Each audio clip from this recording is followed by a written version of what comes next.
ഇതേ തെങ്ങിന് വളമിടാൻ നേരമായി കേട്ടോ, മഴക്കാലമായി. അപ്പൊ ആദ്യം ചെയ്യേണ്ടത് തെങ്ങിന് തടവെടുക്കുക എന്നുള്ളത്. തടവെടുത്താൽ ആദ്യം ചെയ്യേണ്ടത് മണ്ണിന്റെ പുളി കുറയ്ക്കാനുള്ള കുമ്മായ വസ്തുക്കൾ ചേർക്കുക എന്നതാണ്.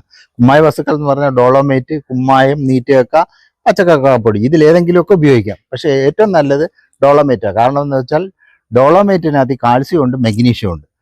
ഇതിട്ട് മണ്ണിന്റെ പുളി കുറച്ചതിന് ശേഷമേ ഏത് വളവും ചെയ്യാവൂ.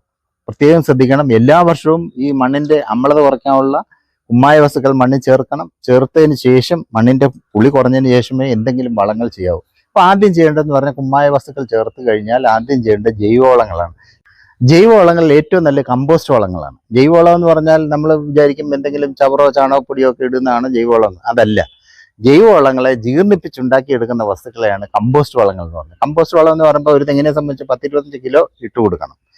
25 കിലോ എങ്കിലും ജൈവവളം എല്ലാ വർഷവും ഇട്ട് കൊടുക്കണം. അപ്പം 25 കിലോ ജൈവവളത്തിന് ഇപ്പം വാഴക്കൊല വെട്ടിയ ഒരു വാഴത്തട